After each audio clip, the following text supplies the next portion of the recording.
Hi, and welcome to another edition of Ruins of Empire with your host, Rafael Piñero. We're going to be talking once again about microtransactions. Last week, Mortal Kombat X came out for PC, PlayStation, and Xbox. A grand addition to the family of games that started in the early 1990s on arcade. Beloved by many fighting game enthusiasts, and a staple of video games in general.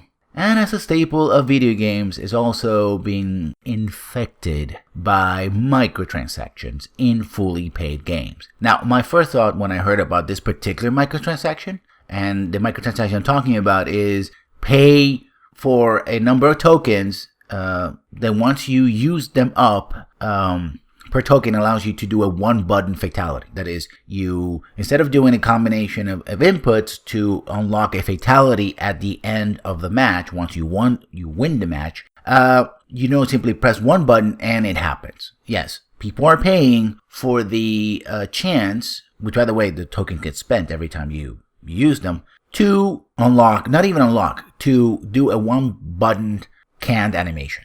Now again, my first thought was, something went wrong in the development. There was no quality control. Nobody said, hey, you guys, this is stupid. Let's not do it. But I realized, no, this is how the industry works. It worked beautifully on their side. They did what they were supposed to do, looking for new ways to get income, and they came up with this, and they used it, and voila, we have it here, right? Yes, you can unlock tokens as well for, playing the game regularly, but the fact that the tokens are there, and there's a whole system for money, well, that's the thing, it's stupid.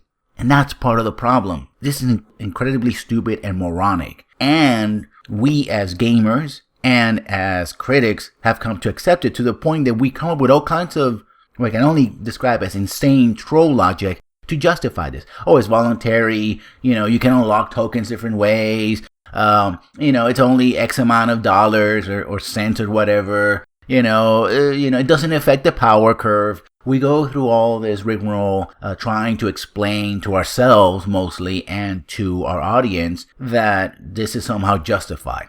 It is what it is, and everybody has to shut up and accept it. No.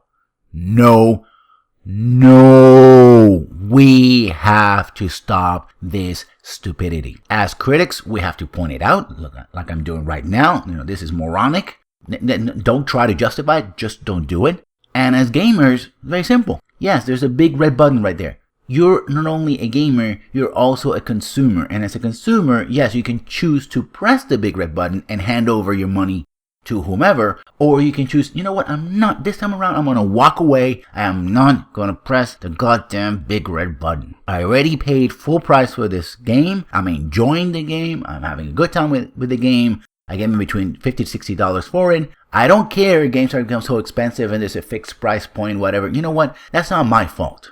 Not my fault that you're spending millions of dollars of your budget trying to market these games. It's not my fault that you're including stuff like this in your systems. It makes it even more expensive in the hope that you're going to recoup your losses. None of that is my fault. I paid you some money. I got my product. End of line. Like I said before, this is stupid. This is moronic. And we have to stop justifying. That is, in fact, the lesson for the day. So, thank you for listening and watching, and I'll see you when I see you. Good night.